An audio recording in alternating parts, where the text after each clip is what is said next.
Prayer songs అయ్యాయన్నా మీరు message డైరెక్ట్‌గా start చేయొచ్చు. ఓకే. ఆ! క్రీస్తునందు ప్రియ దేవుని బిడ్డలారా, ప్రభువైన యేసుక్రీస్తు నామాన మీకందరికి ప్రత్యేకమైన వందనాలు. మరలా ఈ రీతిగా మనం కలుసుకొని దేవుని సన్నిధానంలో ప్రభువు మనకిచ్చిన ఈ అద్భుత తరుణాన్ని బట్టి దేవునికి మొదటిగా నేను కృతజ్ఞతాస్తుతులు చెల్లిస్తున్నాను. చాలా సంతోషం. లేఖనంలోనికి మనం ప్రవేశిద్దాం. కొలస్సీలకు రాసిన పత్రిక అపోస్తలుడైన పౌలు కొలస్సీలకు రాసిన పత్రిక 15వ వచనం నుండి 13వ వచనం నుండి మనము చదువుకుందాం. ఆయన మనలను అంధకార సంబంధమైన అధికారంలో నుండి విడుదల చేసి తాను ప్రేమించిన తన కుమారుని యొక్క రాజ్య నివాసులుగా చేశాను. ఆ కుమారుని యందు మనకు విమోచన అనగా పాపక్షమాపణ కలుగుచున్నది. ఈ వచనం వరకు మనం ధ్యానం చేశాం. ఈరోజు మనం 15 నుండి 23 వచనాలు మనము 23 వచనం వరకు ధ్యానం చేద్దాం. ఆయన అదృశ్య దేవుని స్వరూపి అయి సర్వ సృష్టికి ఆది సంభూతుడై ఉన్నాడు. ఏలయనగా ఆకాశమందున్నవి భూమి యందున్నవి దృశ్యమైనవి గాని అదృశ్యమైనవి గాని అవి సింహాసనాలైనా ప్రభుత్వాలైనా ప్రధానులైనా అధికారులైనా సర్వము ఆయన యందు సృజింపబడెను. సర్వము ఆయన ద్వారా ఆయనను బట్టి సృజింపబడెను. ఆయన అన్నిటికంటే ముందున్నవాడు. ఆయనే సమస్తమునకు ఆధారభూతుడు. సంఘమును శరీరమునకు ఆయనే శిరస్సు. ఆయనకు అన్నిటిలో ప్రాముఖ్య కలుగు నిమిత్తము ఆయన ఆది అయ్యుండి మృతుల్లో నుండి లేచుటలో ఆది సంభూతుడాయను. ఆయన యందు సర్వ సంపూర్ణత నివసింపవలెనని ఆయన శిలువ రక్తం చేత సంధి చేసి ఆయన ద్వారా సమస్తము భూలోకమందునవైనను పరలోకమందునవైనను వాటన్నిటినీ ఆయన ద్వారా తనతో సమాధానపరచుకొనవలనని తండ్రి అభిష్టమైన.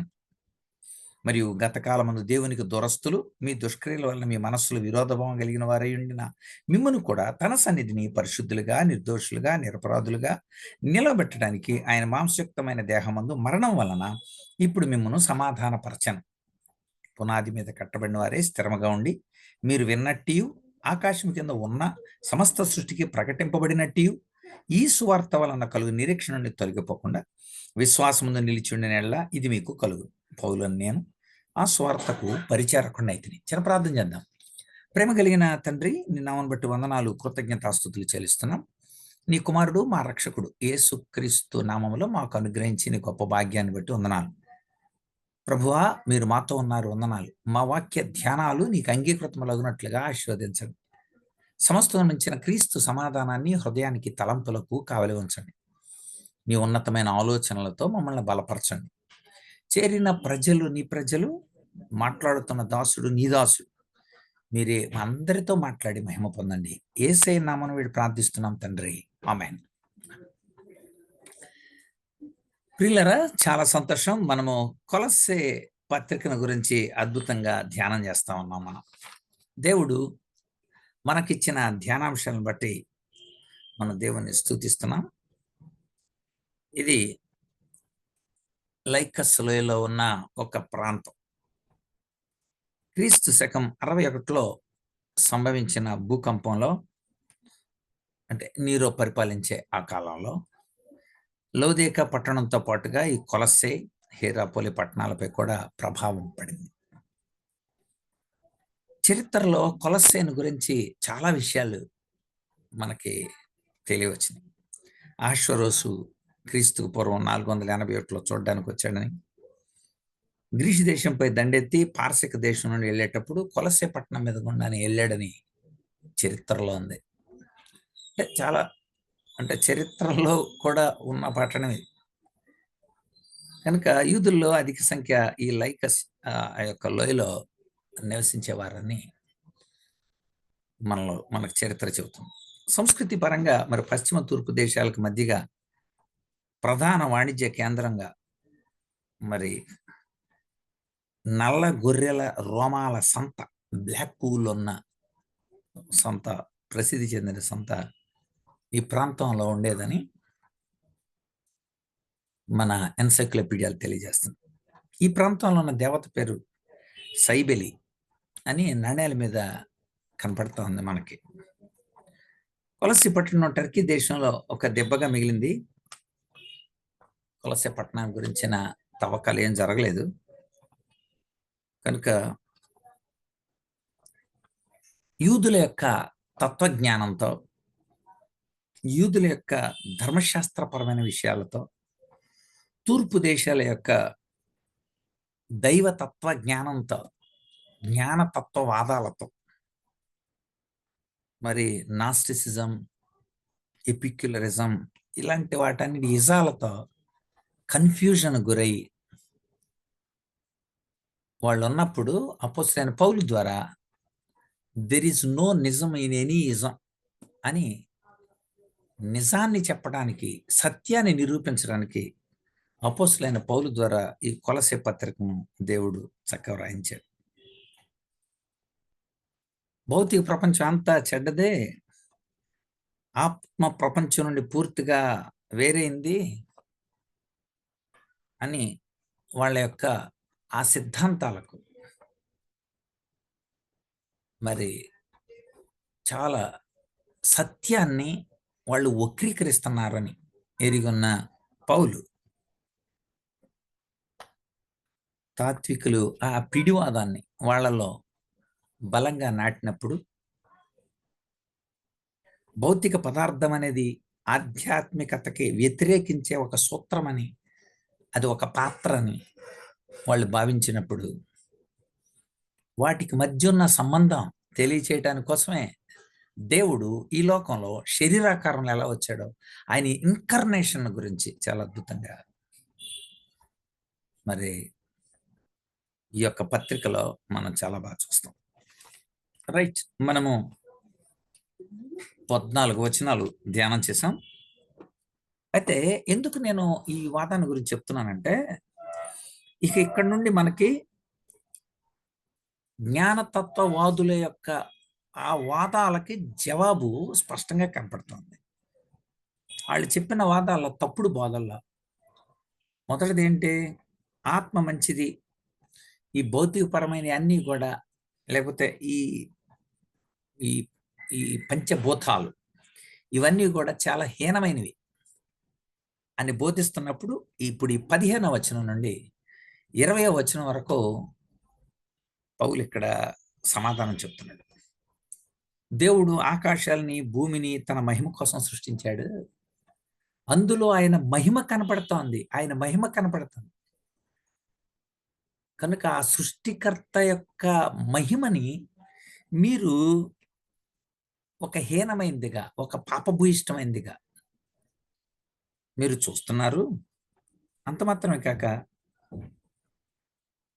దేవుడు అనబడినవాడు ఒకేసారి దేవుడిగా మానవుడిగా ఉండటం కుదరదు, అది సాధ్యమవని విషయం అని చెప్పినప్పుడు, అది వేరుగా వాళ్ళు తలుస్తూ ఉన్నప్పుడు, అంటే యేసు వేరు, క్రీస్తు వేరు. క్రీస్తు అనేది ఒక ఆత్మస్వరూపి, ఆయన మెస్సియా. యేసు శరీరంతో ఉన్న ఒక వ్యక్తి. ఆయనలోకి క్రీస్తు ఆత్మ వచ్చి అప్పుడప్పుడు పలకరించి, లేకపోతే కొంచెం యాక్టివేట్ చేసి సూచక్రియలు చేసి మళ్ళీ వెళ్ళిపోతున్నాడు. అంతే తప్ప యేసు సామాన్యుడే. యేసు వేరు, క్రీస్తు వేరు అని అన్నప్పుడు, క్రీస్తే యేసుగా శరీరాన్ని ధరించుకొని వచ్చాడు అని నిరూపించడానికి కోసం ఈ 15వ వచనం నుండి మొదలుపెట్టాడు. శరీరధారిగా వచ్చిన దేవుడే క్రీస్తు. ఆయన నిత్యుడు, ఆయన శిరస్సు, ఆయన సర్వసృష్టికి ఆది సంభూతుడు అని చెప్పడానికి ఎలా ప్రయత్నం చేశాడో ఇప్పుడు మనం చూడబోతాం. ఇప్పుడు మీకు అర్థమై ఉండాలి. తప్పుడు బోధలకు సంబంధించి అద్భుతమైన జవాబు ఇవ్వడానికి, వాళ్ళు కలిగి ఉన్న వ్యతిరేక స్థితిగతుల్ని సరి అయిన సత్యంతో బలపరచడానికి పౌలు ఇప్పుడు ఈ 15వ వచనం నుండి వాళ్ళతో చెబుతున్నాడు. చూద్దాం మనం, అంటే ఎలాగా చెప్పడానికి ప్రయత్నం చేశాడో ఇప్పుడు మనం చూద్దాం. మొదటిగా ఆయన అదృశ్య దేవుని స్వరూపి అని ప్రారంభించాడు. ఇక్కడ ఈ మాటల్లో, అంటే ఈ మాటల యొక్క విభజన మనం చూస్తే మనకి కనిపించేది, మొదటిగా అంటే 4 వచనాలలో యేసుక్రీస్తు వర్ణన కనపడుతుంది ముందు మనకి. విభజనలో. ఏంటది? మొట్టమొదటిది దేవునితో ఆయన సంబంధం ఏంటో ఎవరి క్రీస్తు? ఎవరి యేసుక్రీస్తు? ఆయనకి దేవునికి మధ్య ఉన్న సంబంధం ఏంటి అసలు? అది 15వ వచనం. రెండవది సృష్టికి ఆయనకి సంబంధం ఏంటి అసలు? అంటే ఒకవేళ ఈయన్ని మీరు నమ్మితే ఈ సృష్టికి ఆయనకి సంబంధం ఏంటి? అది రెండవది. మనకి 16, 17 వచనాల్లో యేసుక్రీస్తుకి సృష్టికి మధ్య ఉన్న సంబంధం చెప్పాడు. మూడవది ప్రస్తుతం మీరు నమ్ముతున్నారు, ఒక సంఘం అని అంటున్నారు మీరు. ఈ సంఘంతో ఆయనకి సంబంధం ఏంటి? కనుక ఈ 4 వచనాలలో ఈ 3 అద్భుతమైన వర్ణనా విషయాలు. ఆయన చేసిన కార్యం ఏంటి? ఆ కింద 4వ విషయం మనకి 19వ వచనం నుండి 23వ వచనం వరకు మనకు కనబడుతుంది. కనుక దేవునితో సంబంధం, సృష్టితో సంబంధం, సంఘంతో ఆయనకున్న సంబంధం, భవిష్యత్.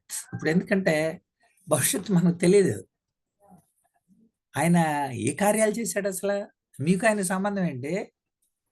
ఏం చేశాడు ఆయన? ఈ వివరణ చాలా చక్కగా క్రీస్తుని గురించి తానివ్వడం అద్భుతమైన విషయం. కనుక అప్పుడు చెప్తున్నాడు జవాబు. ఏంటి ఆ జవాబు? మొదటిది 15వ వచనం. 15వ వచనం అన్నమాట మనకేం గుర్తు రావాలి? దేవునితో ఆయన యొక్క సంబంధం. యేసుక్రీస్తు ఎవరు? ఆయన, చూడండి ఇప్పుడు మనం ఆ వచనం చదువుదాం. ఆయన అదృశ్య దేవుని స్వరూపి అన్నాడు. The icon of invisible God. కనిపించని దేవుని యొక్క కనిపించే రూపం. అంతే. మనం ఎవరైనా అడిగితే ఇదే చెప్పాలి. కనిపించని దేవుని యొక్క కనిపించే రూపం యేసుక్రీస్తు. ఎందుకంటే మనం చూడలేం, దేవుని మనం చూడలేమండి. తిమోతి పత్రిక 6వ అధ్యాయం 16వ వచనంలో సమీపింపరాని తేజస్సులో ఆయన మాత్రం అమరత్వం కలిగి ఉన్నాడు. మనుషులలో ఎవరినూ ఆయన చూడలేదు, చూడనేరడు. అంతే. దేవుణ్ణి చూడనేరడు. మరి అలాంటి దేవుడు ఒకవేళ మానవుల్ని ప్రేమించి లోకానికి దిగొచ్చాడు అనుకోండి, కోటి సూర్యుల కాంతివంతుడు. ఏమవుద్ది?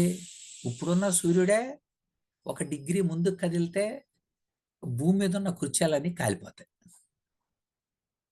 అంతెందుకు, ఈ గ్రీన్ హౌస్ ఎఫెక్ట్తో చచ్చిపోతున్నాం ఇప్పుడే మనం.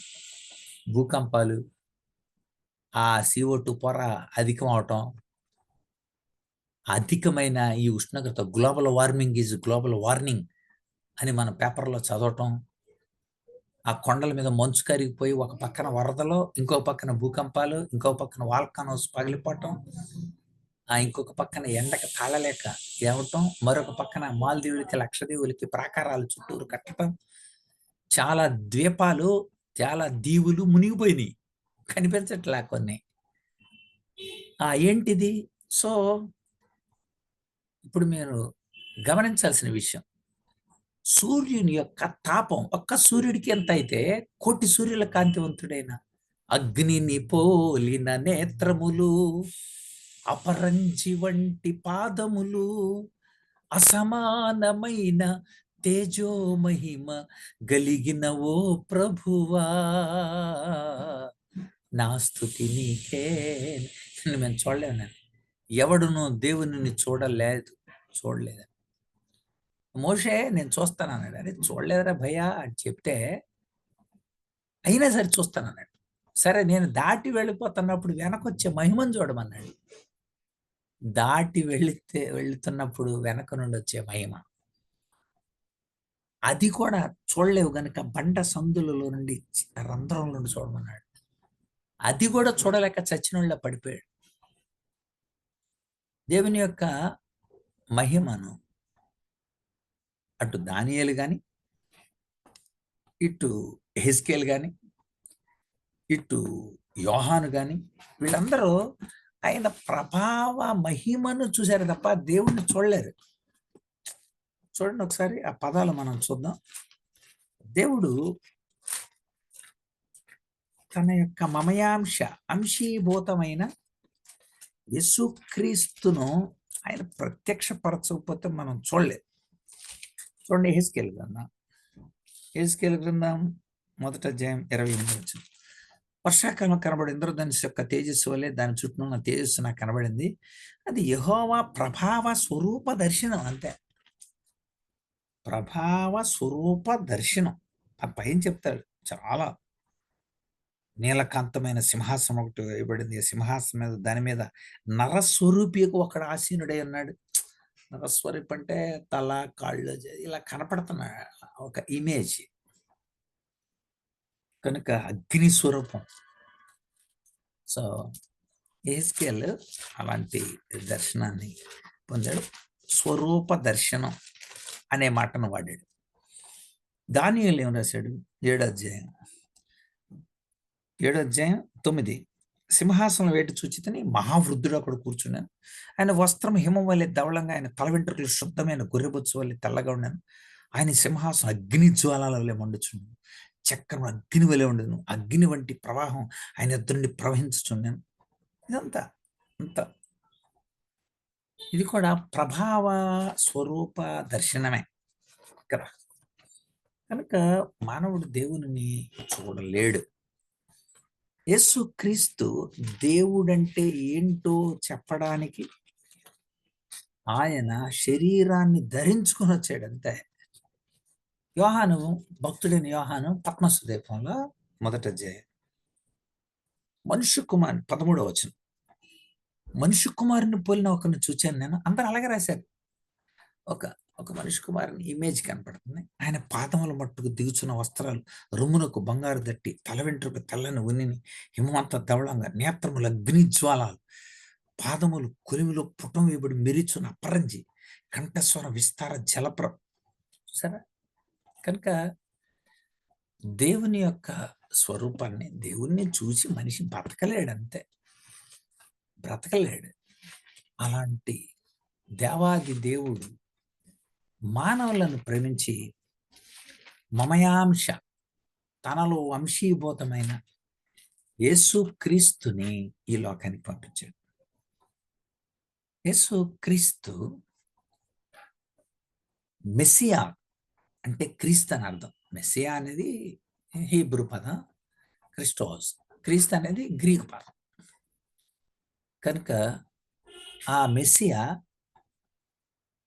శరీరాన్ని ధరించుకొని ఈ లోకానికి ఆయన వచ్చాడు. కనుక ఆయన శరీరాన్ని ధరించుకొని ఎందుకు రావాల్సి వచ్చింది? దేవుడంటే ఇది అని చెప్పడానికి వచ్చాడు ఆయన. దేవుని గురించిన వివరాలు. ఆయన కుమారుడు అనే పదం ఎక్కువసార్లు కనపడుతుంది. కుమారుడు అంటే అర్థం ఏంటి? లక్షణాంశభూతుడు అని అర్థం. కుమారుడు అంటే ఎక్కువ మంది ఆయన కుమారుడు అయితే తల్లి ఎవరు అని యెహోవా భార్య సంఘం అని ఒకటి పెట్టారంట ఈ మధ్యన. యెహోవా భార్య సంఘం ఏంటండి ఇది? కుమారుడు అని అంటే లక్షణాంశభూతుడు. నా లక్షణాలు వాడు కలిగి ఉన్నాడు అనుకోండి, వాడు నా కుమారుడు కదా. దేవుడి లక్షణాలు మనం కలిగి ఉన్నాం అనుకోండి, మనం దేవుని కుమారులం అంతే. ఇప్పుడు మీకు అర్థమై ఉండాలి. ఆయన రక్తంతో కడుగుతానన్నాడు. ఎందుకు? కుమారత్వం కోసం. ఆయన ఎవరు? కనిపించని దేవుని యొక్క కనిపించే ఇమేజ్ ఆయన. కనుక ఇక్కడ గుర్తు చేస్తున్నాడు అనమాట. దేవుని యొక్క ఉన్నతమైన ప్రత్యక్షత. ఆయన తన్ను తాను ప్రత్యక్షపరచుకోవటానికి వచ్చాడు. దేవుడు ఎలా ఉంటాడో చూడడానికి ప్రభువైన యేసు మనకు సహాయం చేశాడు. అది పౌలు చెప్పాలనుకున్న ఉద్దేశం. ఒకసారి తోమ అడిగాడు, ఏంటి మాటి మాటికి తండ్రి తండ్రి అని అంటుంటావు నువ్వు, ఆయన మాకు చూపించవచ్చు కదా అన్నాడు. చూడండి, యోహాను సువార్త 14 అధ్యాయం. యోహాను సువార్త 14 అధ్యాయం. ఈ తోమ, పిలిప్పు వీళ్ళందరూ కూడా చాలా డౌట్స్ని 5వ వచనం నుండి చూద్దాం. తోమ, ప్రభువా, ఎక్కడికి వెళ్తున్నావు మాకు తెలియదు, ఆ మార్గం ఏంటో కూడా మాకు తెలియదు, నీకు ఎలా తెలుస్తుంది అన్నాడు. యేసు ప్రభు అన్నాడు, నేను ఎక్కడికి వెళ్తున్నానో తెలియాలంటే నేను ఎవరో తెలియాలి ముందు నీకు. నేనేరా మార్గం, నన్ను నమ్మితే నేనుండి చోట్ల నువ్వు ఉంటావు, అంతే. ఎక్కడికి వెళ్తున్నా తెలియాలంటే నేనెవరో తెలియాలి, నేను చెప్పేది సత్యం రబ్బాయ్, నేనేరా మార్గం అన్నాడు. అంటే తన్ను తాను ప్రత్యక్షపరుచుకుంటున్నాడు. ఆ గురువు తన్ను తాను ప్రత్యక్షపరచుకోకపోతే శిష్యులు ఎలా తెలుసుకుంటారు? అందుకే దేవునికి తనకి మధ్య ఉన్న సంబంధం చెప్పాడు కింద. అందుకని తోమ తర్వాత పిలుపు అడుగుతాడు, ప్రభువా, తండ్రిని మాకు కనుపరచు, మాకు అంతే చాలు. వెంటనే యేసు, పిలుపు, అరే ఇంతకాలం మీ దగ్గర ఉన్న నన్ను నన్ను తెలుసుకోలేకపోయారంట అబ్బాయి, నన్ను చూచిన వాడు తండ్రిని చూచున్నాడు. అంటే అర్థమైందా? కనిపించని దేవుని యొక్క కనిపించే స్వరూపాన్ని నేను కనుక నేనే ప్రత్యక్షపరుస్తున్నా.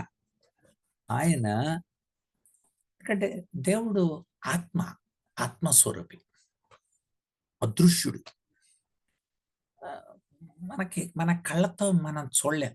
ఈ కళ్ళు కొంతవరకే చూస్తాయి కదా, ఎక్కువ చూడలేము మనం.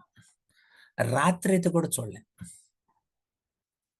కదా, రాత్రి చూసే అవి అవి ఉంటాయి, అవి చూస్తే అంతే, మనం చూడలేం అసలు. మన కళ్ళు కొంతవరకే పరిమితి, మన చెవులు కొంతవరకే వింటాయి. మనకంటే కుక్కలు బాగంటాయి. కుక్కలు 40,000 50,000 వరకు అవి అంటే హెడ్ చేసి ఫ్రీక్వెన్సీ. గబ్బిలం ఇంకా బాగుంటుంది, మనకంటే గబ్బిలాలు బాగుంటాయి, 1,00,000 హెడ్ చేసి ఉంటాయి ఫ్రీక్వెన్సీలు. అందుకే కుక్కలు మరిగిన తర్వాత మనం వెళ్ళి కిటికీలు తీసి చూస్తాం మనం, మనకంటే చప్పుడు. సో పరిమితి కలిగిన అవయవాలు కలిగి ఉన్నామే మనం, అపరిమితమైన దేవుణ్ణి ఎలా చూడగలమండి? ఫినిట్ అయిన మనం ఇన్ఫినిట్ అయిన, పరిమితి కలిగిన మనం అనంతుడైన దేవుడు చూడలేం మనం. అందుకనే అనంతుడైన దేవుడు పరిమితి కలిగిన వాడిగా వచ్చాడు అనమాట. అందుకు దేవునికి స్తోత్రం చెల్లించాలి మనం. ఎందుకని ఆకాశం నేను, ఆకాశం నా సింహాసనం, అంటే ఆకాశం ఆయన కూర్చునే కుర్చీ, భూమి ఆయన కాలు పెట్టుకునే పీట. ఇప్పుడు ఆయనకి ఎంత పైకున్నాడు? ఈ విశ్వం ఏంటది? కొన్ని కోటాను కోట్ల గ్యాలక్సీల్లో, కొన్ని కోటాను కోట్ల నక్షత్రాల, మీరు అనుకుంటున్న ఆ సూర్యుడు ఒక నక్షత్రం, ఆ సూర్యుడు చుట్టూ తిరిగే గ్రహాలు, భూమి ఒక గ్రహం.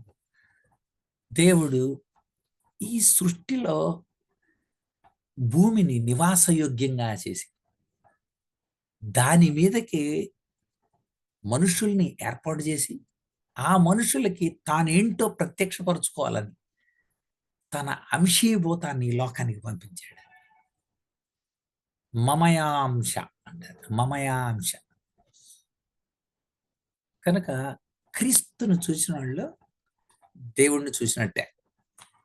ఎందుకంటే ఆయన దేవుని యొక్క స్వరూప దర్శనం. కనుక ఇక్కడ మనం ఆయన ఇంకా ఎలాంటి వాడో ఇక్కడ చెప్తున్నాడు. చూద్దాం మనం కొలస్సీయులకు రాసిన పత్రిక. ఆయన ఎవరో చెప్పాడు. రెండవది, ఆయనకి సృష్టికి ఉన్న సంబంధం ఏంటో చెప్తున్నాడు. అదృశ్య దేవుని స్వరూపి, సర్వ సృష్టికి ఆది సంభూతుడై ఉన్నాడు. ఆది సంభూతుడు, ప్రోటోటోకోస్. అద్భుతమైన పదం, ప్రోటోటోకోస్. చాలా ఆదికే మూలం. ఏమండి, ఈ ప్రాంతంలో ఫస్ట్ మా ఇల్లే అని నేను చెప్పా ఒకళ్ళకి. ఫస్ట్ మా ఇల్లు అన్న, ఫస్ట్కి ఇంకా మూలం అదనమాట. ఆది కంటే ముందున్న దాన్ని అనాది అంటారు. అనాది. ఆది కాండం ఆ పదంతో స్టార్ట్ అయింది. మనకు తెలుగులో ఆది అని ఉంది కానీ బెర్షిత్ అనాది, అనాది, అనాది. కాలంతో నియమం లేకుండా ఉన్న స్థితి అది. కాలం అనకూడదు మళ్ళీ. అసలు కాలంతో సంబంధం లేకుండా ఉన్న స్థితిని అనాది అంటారు. సర్వ సృష్టికి ఆయన ఆది సంభూతుడు. అంటే ఒక మాటలో చెప్పాలంటే సృష్టించబడిన వాటన్నిటి కంటే ముందున్నాడు అన్నారు. మొదటోడు అని అర్థం. మొదటోడు కనుక అక్కడ అద్వితీయ అనే పదాలు కనపడతాయి మనకి. అద్వితీయ. ఇంకో రెండోది లేనప్పుడు ఆయన ఉన్నాడు. ఇది మనం తెలుసుకోవాలి. కనుక అద్వితీయుడుగా సృష్టి అంతటికి కూడా ఆయనే మొదటి వ్యక్తిగా ఆయన ఉన్నాడని మనకు అర్థమవుతుంది. ఆయన సృష్టికి ఆధారుడుగా కూడా ఎలా ఉన్నాడో మనం ఒకసారి తెలుసుకోవాలి. ఎలా ఆధారుడుగా?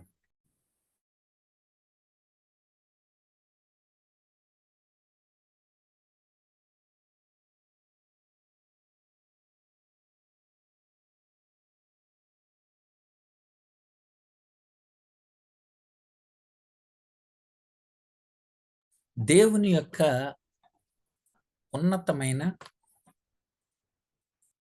ఈ సృష్టిలో యేసుక్రీస్తు ఏ రీతిగా ఉన్నాడు అన్న విషయాన్ని వివరణ ఇచ్చాడు. ఆ వివరణ ఇప్పుడు మనం చూద్దాం.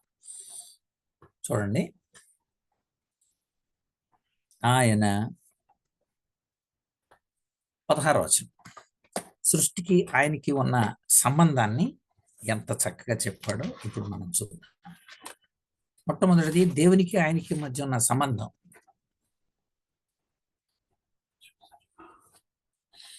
రెండవది సృష్టికి ఆయనకి మధ్య ఉన్న సంబంధాన్ని ఆయన ఒక సృష్టికర్తగా చెప్తున్నాడు. ఎలా చెప్తున్నాడు? ఆ పదాలు చూడండి ఒకసారి.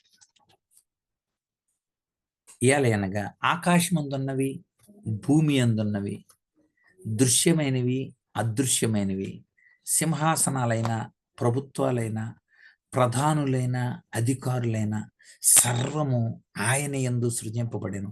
సర్వము ఆయన ద్వారా సృజింపబడెను. చూసారా? సృజింపబడెను. ఈ పదాన్ని నేను ఒకసారి మీకు అర్థం చెప్పాలి. దీని యొక్క మూలం సృజింపబడెను. సృజింపబడిన అనే పదం హెబ్రీ భాషలో బారా అనే పదం. సృజింపబడెను. To make something from nothing, that is called బారా. మనిషిని తయారు చేసేటప్పుడు కూడా సృజించెను అనే పదం దగ్గర బారా. ఆది కాండం 1వ అధ్యాయం 2 అధ్యాయాలలో మనిషిని తయారు చేసిన విధానంలో 4 పదాలు వాడాడు హెబ్రీ భాషలో. బారా, ఆసా, యాత్సార్ అండ్ బన. సృజించెను, నిర్మించెను, చేసెను, కట్టెను. సో బారా అంటే అర్థం ఏంటంటే ఏమీ లేనప్పుడు చేయటం. అంటే అర్థం ఏంటి? పాల్సన్ లేనప్పుడు పాల్సన్ చేశాడు. ఇంకెవడ పాల్సన్లు ఉండరు. నా పేరున్న వాళ్ళు చాలా మంది ఉంటారు. కానీ నాలాంటి వేలిముద్ర, నాలాంటి కంటి ఐరిస్, నాలాంటి చెవి పిన్నా యొక్క షేప్, నాలాంటి డిఎన్ఏ కోడ్, నాలాంటి ఆర్ఎన్ఏ కోడ్, ఈ మధ్యన కనుక్కున్న శరీరపు వాసన, నాలాంటి శరీర వాసన ఎవరికి ఉండదు. ఎవరికి ఉండదు. అంటే నేను ఒక అద్భుత సృజన. ఈవెన్ కవల పిల్లలకు కూడా చతుష్ట కవల మీద బ్లాస్ట్ అనబడిన శాస్త్రవేత్త రీసెర్చ్ చేశాడు. చతుష్ట కవలల మీద వాళ్ళకు కూడా రాశాడు. ఏ ఇద్దరు, ఏ నలుగురు ఈక్వల్గా ఒకే విధానంలో లేరు. ఒకవేళ వాళ్ళ స్వరూపం ఒకలా అనిపించిన అంత మార్పే. అది నూతన సృజన. ఇక్కడ అంటాడు, ఆయన సృజించిన దేవుడు, సృజింపబడెను. ఇంత క్రితం లేవు, ఇంత క్రితం లేవు, ఇప్పుడు ఉన్నాయి. అది సృజన. నేను ఒక ఇంగ్లీష్ బుక్లో చదివాను.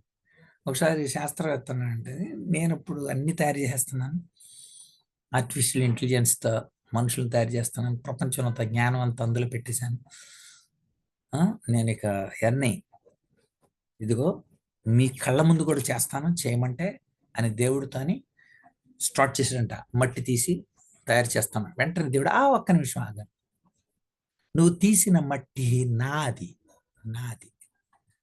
నువ్వు కలుపుతున్న నీళ్లు నాయి. నువ్వు కలుపుతున్న పొటాషియం, మ్యాంగనీస్, సల్ఫర్ ఇవన్నీ కలిపి కదా మట్టితో నువ్వు చేస్తుంది మనిషిని. మనుషులు ఏమేమి ఉన్నాయో ఆ మూలకాలన్నీ కలిపి చేస్తున్నాడు శాస్త్రం. అవన్నీ నేను తయారు చేసినాయి.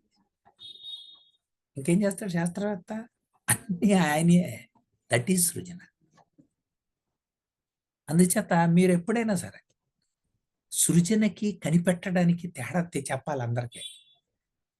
ఆల్రెడీ ఉన్న వాటిని మనం కనుక్కున్నాం, అంతే కదండి. Chlorine, bromine, iodine, oxygen, helium, neon, argon, krypton, xenon, radon, oxygen, sulphur, selenium, tellurium, polonium, nitrogen, phosphorus, arsenic, antimony, bismuth. ఎప్పుడో చదివాం మనం ఇవన్నీ. Carbon, silicon, germanium, tin and lead, ఇవన్నీ ఏంటంటే మూలకాలు. ఈ మూలకాలు సృజించారా కనుక్కున్నారా చెప్పాలి. కనుక్కున్నారా? ఉన్నట్లు కనుక్కున్నారండి. జీన్స్ కనుక్కున్నారండి, పరమాణువులు కనుక్కున్నారండి, ఎలక్ట్రాన్స్ కనుక్కున్నారండి, న్యూట్రాన్స్ కనుక్కున్నారండి, ఎర్ర రక్త కణాలు, తెల్ల రక్త కణాలు ఇవి ఉన్నాయని కనుక్కున్నారండి. కనుక్కున్నారు, ఆల్రెడీ దేర్. అది సృజన. దేవుడు సృజించాడు, మానవుడు కనుక్కున్నాడు. ఎస్, ఎంత గొప్ప దేవుడు! ఆయన ఎవరు అనుకుంటున్నావు? దేవుని స్వరూపం. ఆయన ఎవరు అనుకుంటున్నావు? మొట్టమొదటిది సృష్టికర్త. మర్చిపోకండి ఈ విషయం. సృష్టికర్త. వాళ్ళు ఏం చెప్పారు మనకే? తాత్వికులు ఏం చెప్తున్నారు? వాళ్ళు చెప్పింది ఏంటి? అసలు ఆత్మ ఒక్కటే మంచిది, మిగిలిన అన్ని పనికిమాలినాయి, భూతములన్నీ హీనములు. అది వాళ్ళ ఫస్ట్ పాయింట్. కాదు నాన్న, మహిమ కోసం చేశాడు, మహిమ కోసం చేశాడు. దేవుడంటే ఏంటో తెలియటానికి చేశాడు. మానవునికి అవసరమైన అన్ని అవకాశాలను కలిగించాడు. చదువుతాం అన్నమాట. అపోస్తుల కార్యాలు 14వ అధ్యాయం 17వ వచనం. అపోస్తుల కార్యాలు 14:17. ఆకాశము నుండి మీకు వర్షం, ఫలవంతములైన ఋతువులను దయచేస్తూ, ఆహారమును అనుగ్రహించుచు, ఉల్లాసముతో మీ హృదయమును నింపుచు, మేలు చేయటి చేత తనను గురించి సాక్ష్యం లేకుండా చేయలేదు. చూసారా? ఆకాశం మీకు వర్షాన్ని ఎవర్రా కురిపించేది? నేనే. సృష్టించినోడిని నేనే. అది కంటిన్యూ అవుతుంది. ప్రాసెస్ని మీరే పాడు చేసుకుంటున్నారు. ఎకో సిస్టమ్ని పాడు చేసింది మీరే. ఉండవలసిన 33.5% ఈ అడవులు లేకుండా నరికేసింది మీరే. ఈ గ్రీన్ హౌస్ కారకులు మీరే. ప్రకృతి వర్షాకాలంలో ఎండలు, ఎండాకాలంలో వర్షాలు, ఈ మారిపోయిన దానికి కారణం మీరే. మీరు పాపాన్ని బట్టి చేస్తున్నారు, కానీ నేను వర్షాన్ని సృజించింది. ఆ తర్వాత ఫలవంతమైన ఋతువుల్ని, సీజన్స్ ఇచ్చింది నేనే. సీజన్సే కాదు, సీజనల్ ఫ్రూట్స్. Seasonal fruits. వేసవకాలం మనం అంత పుచ్చకాయలు బాగా తిన్నాం, కళింగకాయలు, పుచ్చకాయలు బాగా తిన్నాం, వెరీ గుడ్. పనస తొనలు బాగా తిన్నాం. ఇప్పుడు సీతాఫలకాయలు, ఓహో, సీజనల్. ఈ సీజనల్ ఫ్రూట్స్. వేసవకాలంలో ఆ ముంజులు, అబ్బా, అది శరీరానికి ఎంతో ఆరోగ్యం అని చెబుతాం మనం. దాన్ని నిర్లక్ష్యం చేస్తే వెంటనే వర్షాకాలం తాటికాయల గుంజు శరీరానికి ఎంత బాగా ఆరోగ్యం అని చెబుతాం.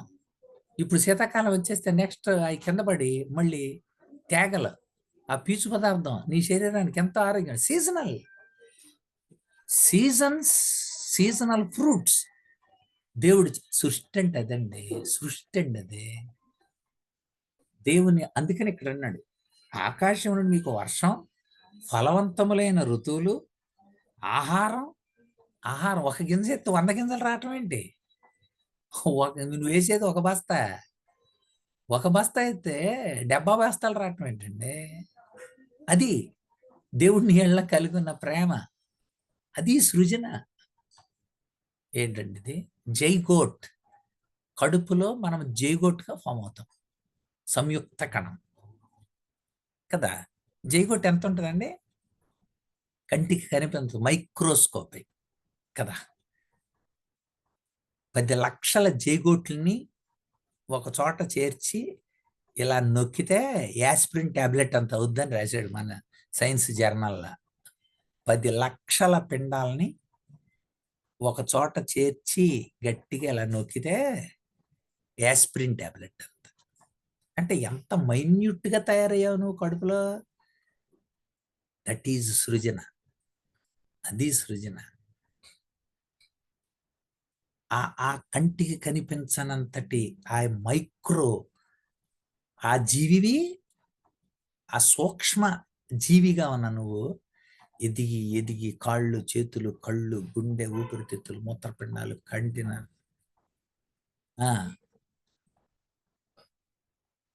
కంటిలోని నరాలన్నీ ఒక లైన్గా పెడితే 14 మైళ్ళు ఎంత ఉంటాయంట. ఆశ్చర్యపోతుంటాం కొన్ని చెబుతుంటే, ఆశ్చర్యం కదా. అంత మైన్యూట్ నర్వ్స్ని సృజన, సృజన నిర్మాణాత్మకమైన. కనుక ఆయన చక్కగా మీ హృదయాలను ఉల్లాసంతో నింపుతూ మేలు చేయుట చేత తనను గురించి సాక్ష్యం లేకుండా చేయలేదు. అది అండర్లైన్ పాయింట్. అది నేను సృష్టికర్తని అని మనకు చెప్పడానికి ఆయన మన హృదయాలను మేలుతో నింపి, ఈ సృష్టిలో నేను సృష్టికర్తగా ఉన్నాను అని తన్ను తాను ప్రత్యక్షపరచుకోవటాని కోసం హెబ్రీ పత్రిక మొట్టమొదటి అధ్యాయం 2వ వచనం మనం చదివితే, హెబ్రీ పత్రిక మొట్టమొదటి అధ్యాయం 2వ వచనం. ఈ దినముల అంతమందు కుమారుని ద్వారా మనతో మాట్లాడుతున్నాడు. ఆయన ఆ కుమారుని సమస్తానికి వారసమునుగా నియమించను. ఆయన ద్వారా ప్రపంచములను నిర్మించెను. కనుక దేవుని యొక్క లేక ఆ సృష్టికర్త యొక్క సృష్టి మనం అంటే అర్థం ఏంటి? ఈ సృష్టిలో అన్ని తయారు చేసి, ఆదామును తయారు చేసి, అన్ని మాటతో చేసి, ఆదామును చేతితో చేసి ఇలా అన్నాడు, ఆదామా ఇదిగో దస్తావేజులు ఇస్తున్నా నీకు. ఈ భూమి సృష్టి యొక్క దస్తావేజులు ఆదాముకి ఇచ్చాడు. ఎందుకని? మీరు ఫలించి అభివృద్ధి పొంది విస్తరించి భూమిని నిండించి దాన్ని లోపరుచుకోండి అని. ఎందుకని? మానవుని ఎడల దేవుడు కలిగి ఉన్న ప్రేమ, అది మనం తెలుసుకోవాలి. అదృశ్య దేవుని యొక్క కనిపించే స్వరూపమైన యేసుక్రీస్తు సృష్టికి ఎలా కారకుడుగా ఉన్నాడో చెప్పాడు. అందుకనే ప్రోటోటోకోస్, ఈ సృష్టికి మూలాధారుడు. ఆ విషయాన్ని మనకిక్కడ ఆది సంభూతుడు, అదృశ్య దైవ స్వరూపము, ఈ పదాలని మనం ఇక్కడ చూస్తాం. ఆయన స్వభావం ఆది అంతం లేనిదంటాడు.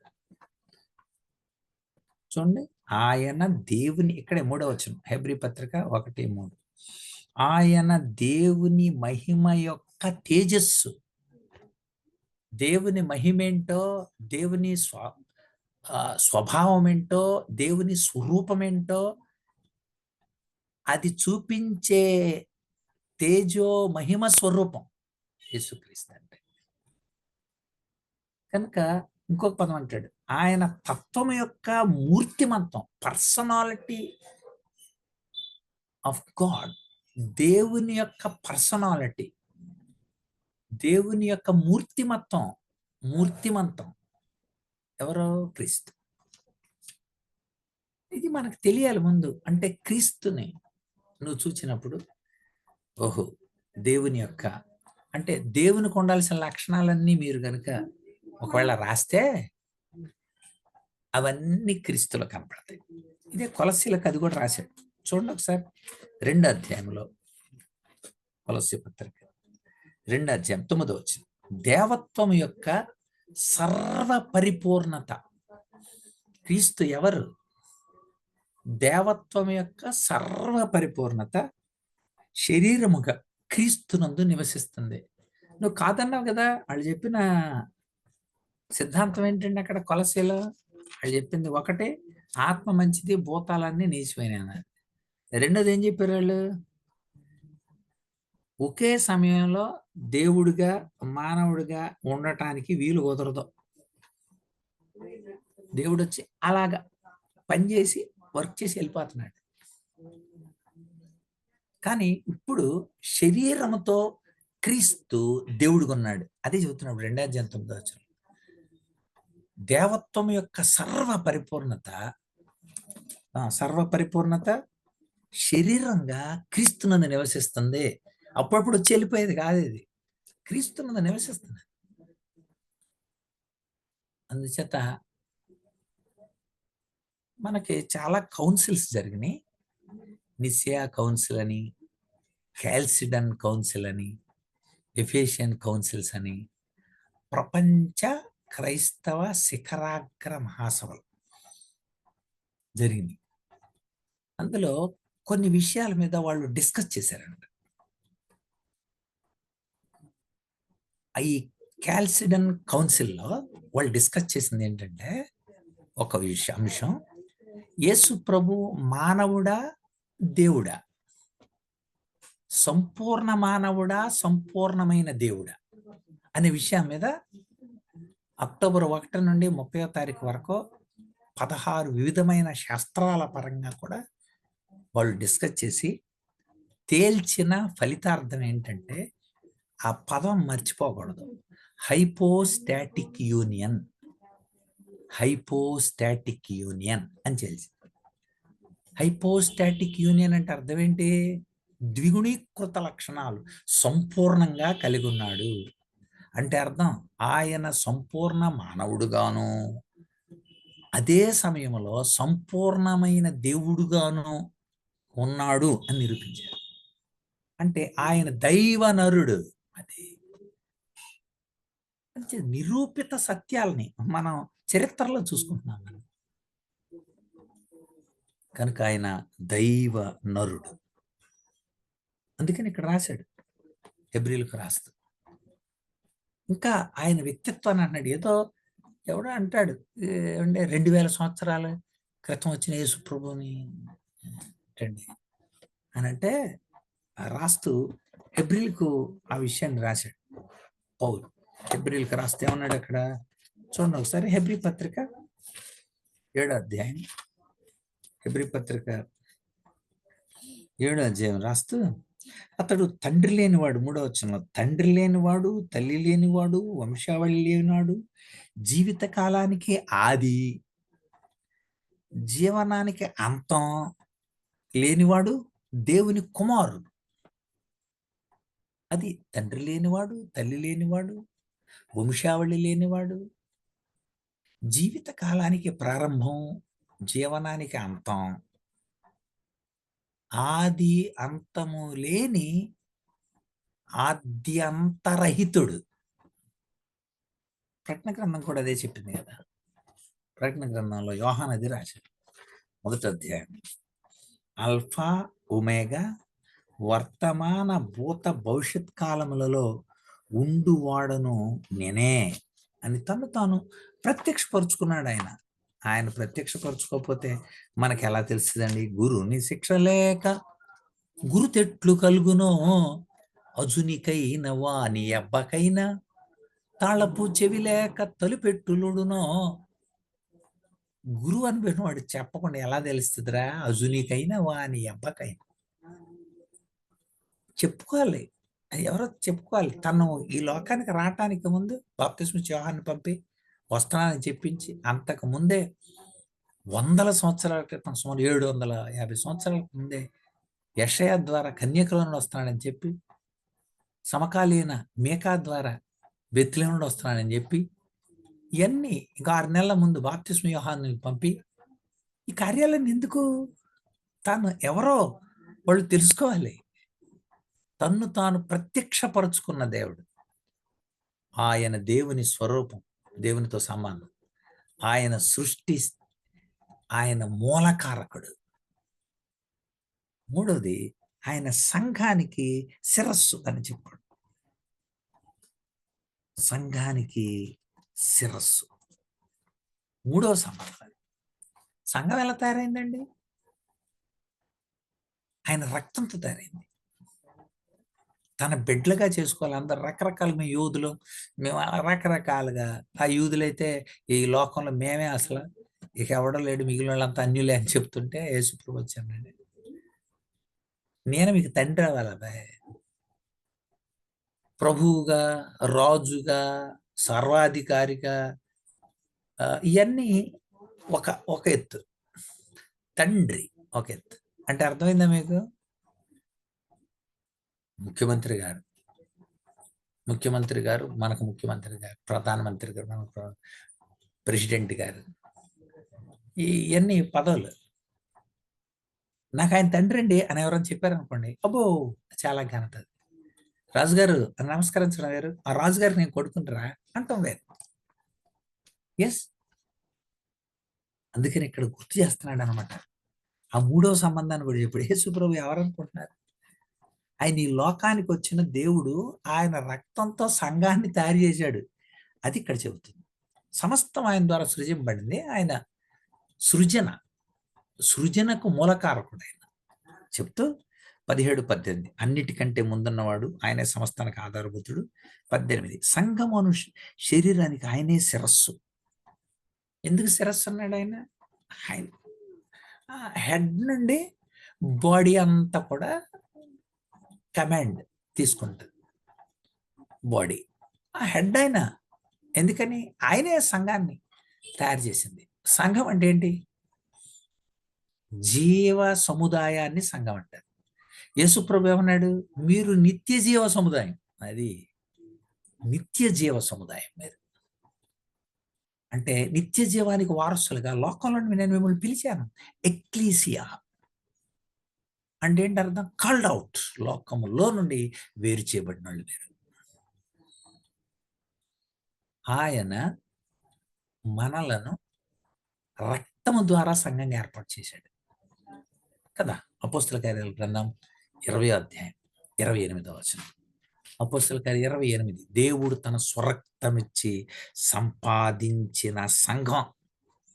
దాన్ని మళ్ళీ కాయటానికి యేసుప్రభు ఆరోహణమైన తర్వాత 40 రోజులు ఇక్కడ ఉండి తాను దేవుడిగా నిరూపించుకొని ఆరోహణమయ్యి 10 రోజుల కంటే 50వ రోజుకి దేవుడు పరిశుద్ధాత్మను పంపి సంఘాన్ని కాయటానికి ఆయన ఆదేశాల ప్రకారం సంఘం ఇప్పుడు సార్వత్రిక సంఘం నడుస్తుంది. ఎవరు? యేసుప్రభు ఒక అద్భుతమైన సంఘాన్ని స్థాపించాడు. ఆయన రాజ్యం అది. ఆయన రాజుగా ఆ సంఘానికి ఉన్నాడు. ఆయన తండ్రిగా ఆ సంఘానికి తన రక్తంతో, ఆయన రాజ్యంలో మనం పౌరులం, ఆ తండ్రి ఇంట్లో మనం అంత పిల్లలం. అందుకోసం ఆయన రక్తాన్ని బలిగా దానంగా ఇచ్చాడు. మత్తయి సువార్త 20:28. ఆయన పరిచారం చేయించుకున్నట్టుకు రాలేదు, పరిచర్య చేయుటకును అనేకులకు ప్రతిగా విమోచన క్రయధనముగా తన ప్రాణం. క్రయధనం, క్రయం అంటే కొనుక్కోవటం. ధనం, కొనుక్కునే ధనం ఏంటి? ప్రాణం. ప్రాణము ఈజ్ ఈక్వల్ టు రక్తము పాత నిబంధన. అందుకు రక్తాన్ని కార్చారు. సో ఆయన ఒక సృష్టికర్త, రెండవది మనలందరినీ తన రక్తంతో కడుక్కొని రక్షణకర్త. అది చెప్తున్నాడు అక్కడ. రక్షింపబడిన వాళ్ళందరినీ ఒక సంఘంగా చేర్చుకున్నాడు ఆయన. మన రక్షణకు మూలమైన కర్త, రక్షణకర్త ఆయన. సో ఆయన సృష్టించడమే కాదు, మనమందరము ఆయన ద్వారా, ఆయన పిల్లలంగా. ఎందుకంటే సాతానుగాడికి మాటలకి చాలా మంది చిక్కుబడిపోయారు. అందుకోసం దేవుడు రక్షణకర్తగా ఆయన తన కుటుంబాన్ని ఏర్పాటు చేసుకున్నాడు. అందుకని ఏమన్నాడు తెలుసా? మత్తయి సువార్తలో అంటాడు, నా సంఘాన్ని నేను కట్టుకుంటాను అన్నాడు. మత్తయి సువార్త 16వ అధ్యాయం. నా సంఘం అని వాడు. సంఘం ఎవరిదే? యేసుక్రీస్తుది. ఈ బండ మీద 16:18 మత్తయి సువార్త. ఈ బండ మీద నా సంఘాన్ని కట్టుకుంటాను. ఎస్, నా సంఘాన్ని కట్టుకుంటాను. ఎందుకన్నాడు పదం? ఆయనే తన స్వరక్తమిచ్చి సంపాదించిన సంఘం. ఈ సంఘాన్ని వాక్యంతో ఉతక స్నానం చేయిస్తున్నాడు. అందుకోసమే. ఎందుకంటే వాక్యం ఇది ఎఫెసీ పత్రిక 5వ అధ్యాయం 25 నుండి 27 వచనాలు చదివితే అందులో ఉంటుంది. ఎఫెసీ పత్రిక 5:25 నుండి 27 వచ్చారు. క్రీస్తు కూడా సంఘమును ప్రేమించి అది కళంకమైనను ముడతైనను అట్టిది మరి ఏదైనా లేక పరిశుద్ధమైనది గాను నిర్దోషమైనది గాను మహిమ కలిగిన సంఘంగా ఉండాలని దాని కొరకు తన ప్రాణాన్ని ఇచ్చేసాడంట. తను అప్పగించుకున్నాడు ఆ సంఘం కోసమే. నువ్వు ఆ సంఘంలో ఉన్నావా? కనుక ఇక్కడ రాస్తాడు, కింద అంటాడు, క్రీస్తు కూడా సంఘమును పోషించి సంరక్షించుచున్నాడు. ఆయన మరి హెడ్, సంఘమునకు శిరస్సు క్రీస్తు అని చదివా ఇప్పుడు మనం కొలస్సీ పత్రికలో. ఇక్కడ చెప్పాడు, సంఘమును శరీరానికి ఆయనే శిరస్సు. శరీరంలో అవయవాలమైన మనం అందరం కనుక ఆయన ద్వారా నడిపింపబడాలని రక్షణకు కారకుడయ్యాడు ఆయన. నిరంతరం సంఘం గురించి ఆయన విజ్ఞాపన చేస్తున్నాడు. ఆయన రక్షించడానికి సమర్థుడిగా ఉన్నాడు ఆయన. హెబ్రీ పత్రిక 7వ అధ్యాయం 25వ వచనం. హెబ్రీ పత్రిక 7వ అధ్యాయం 25వ వచనాన్ని మనం చూస్తే అక్కడ ఇలా ఉంటుంది, ఈయన తన ద్వారా దేవుని వద్దకు వచ్చేవారి పక్షమున విజ్ఞాపన చేయడానికి నిరంతరం జీవించుతున్నాడు కనుక వారిని సంపూర్ణంగా రక్షించడానికి శక్తిమంతుడయ్యాడు. ప్రియమైన దేవుని బిడ్డలారా, ఇక్కడ ఎంత చక్కని పదం మనకు కనబడింది. అదేంటంటే చదువుతున్నాను చూడండి. ఆయన ద్వారా, ఆయనను బట్టి, ఆయన యందు అన్ని సృజింపబడ్డాయి.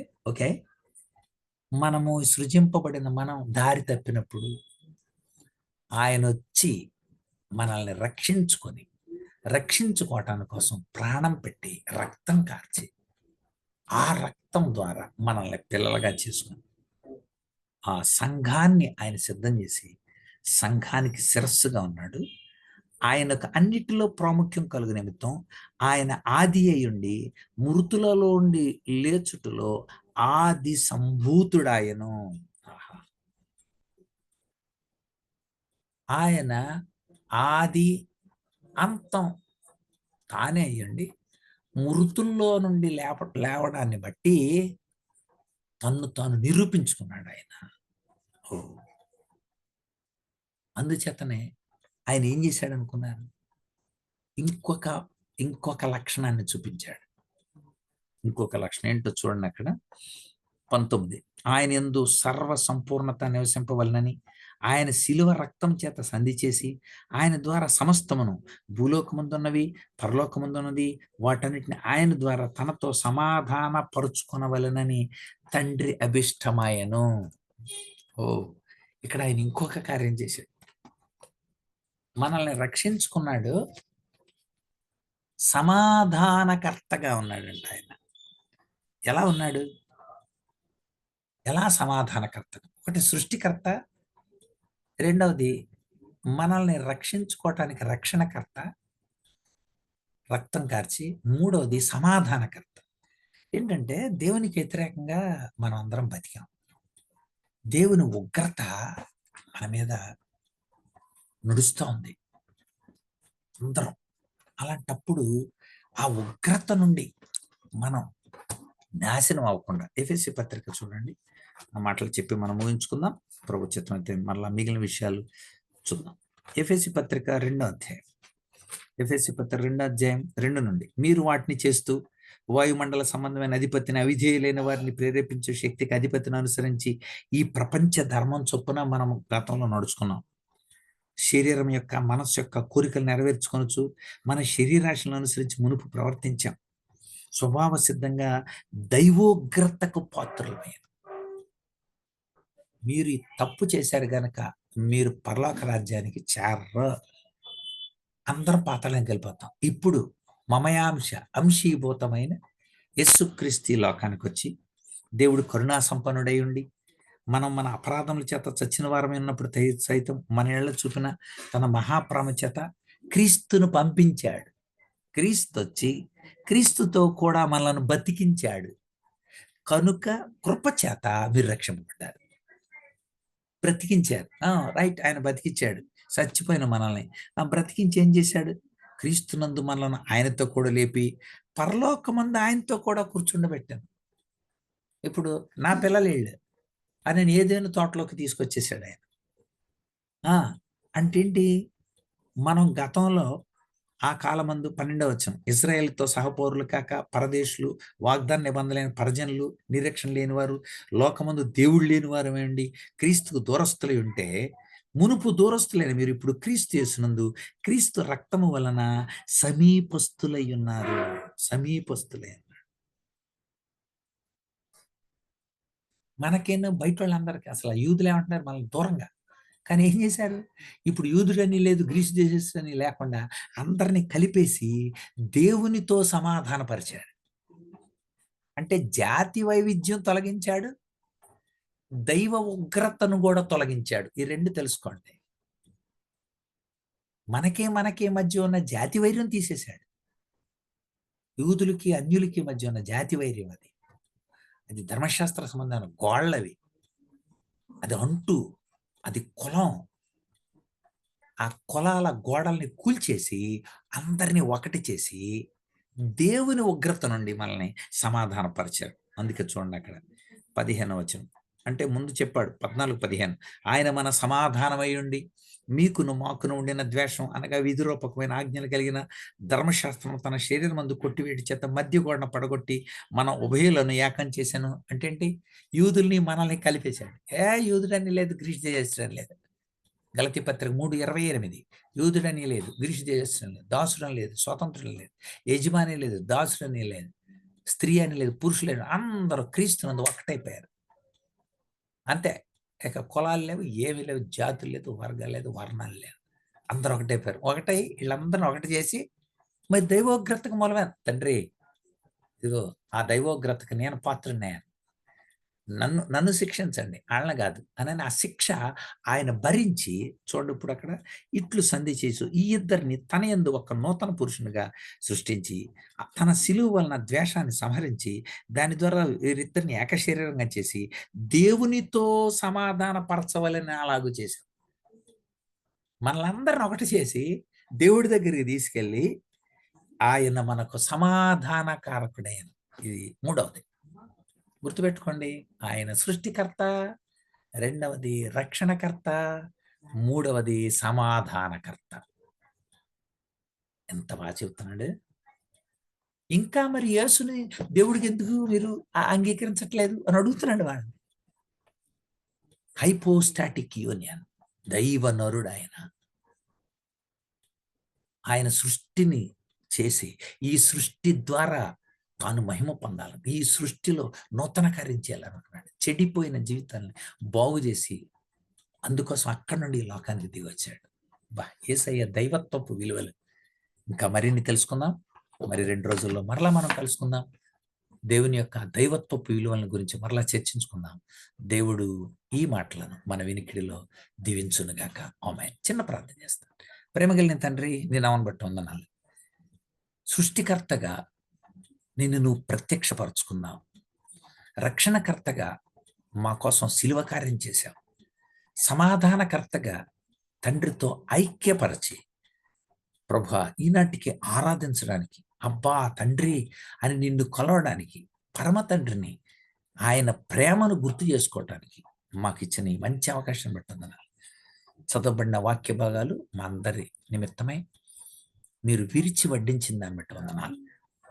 ప్రభువా నువ్వు ఇంకా ఏమై ఉన్నావో, నీ వ్యక్తిత్వాన్ని, నీ ఇన్నర్ పర్సనాలిటీని మేము అర్థం చేసుకొని లోకానికి చాటి చెప్పేవారు మమ్మల్ని బలపరచండి.